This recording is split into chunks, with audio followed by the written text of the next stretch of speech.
आज के तारीख में देखो तो क्रोध भी ऐसा हो गया है जो ज्वलंत क्रोध है, बसें जला देना, तोड़ फोड़ करना, दुनिया भर के नारे लगा करके खूब नुकसान पहुंचाना।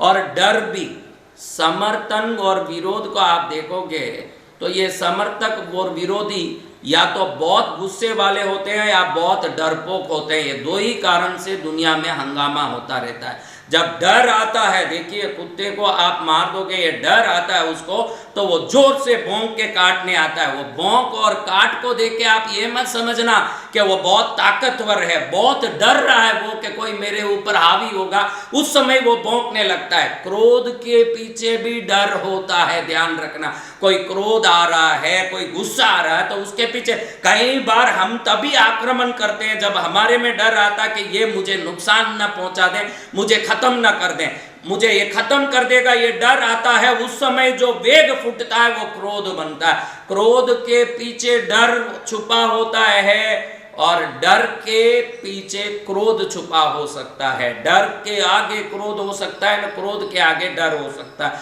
ये दोनों एक दूसरे से जुड़े हुए हैं। आज डरता नहीं हो ऐसा कोई प्राणी नहीं है, क्रोध करता नहीं हो ऐसा कोई प्राणी नहीं है। ये डर क्रोध से अगर कोई मुक्त है तो उसको ज्ञानी पुरुष, महापुरुष कहते हैं। वही महापुरुष हैं जिन्होंने क्रोध और डर आदि सभी प्रकार के असंतुलन से अपने जीवन को मुक्त कर दिया हो। क्रोध की बात करो और डर की बात करो तो मुझे याद आता है कि आजकल किसी को भी पूछा जाए, भाई ये गौशाला में कुछ दान कीजिए, ये अच्छा काम कीजिए, तो 95% आदमी तुरंत जवाब देते हैं घर में पूछ के बोलता हूँ, मैं घर में पूछ के बोलता हूँ। घर में किसे पूछेगा भाई? तो पता चलता है पत्नी को पूछेगा।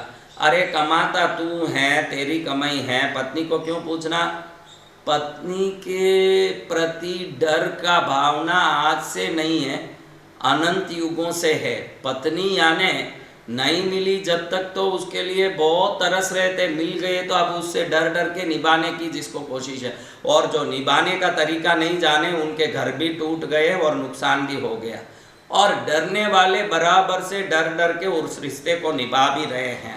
कई पत्नियां ऐसी हैं जो पति के अनुरूप जीवन जी के अपने जिंदगी को श्रेष्ठ बना लेती हैं, और कई पति ऐसे हैं जो पत्नी के साथ अपने जीवन को एडजस्ट करके जीवन को पूरा किसी प्रकार निभा के चला लेते हैं। रामायण के काल से भी ये घटना चलती आई है। ग्रामीण कथाओं में रामायण की ये घटना कही जाती है जो वाल्मीकि रामायण या बड़े जितने भी श्रेष्ठ पुरुषों के रामायणों में नहीं दिखता है। जैसे कंब रामायण हो, दक्षिण के वाल्मीकि रामायण हो, अन्य रामायण में नहीं दिखता।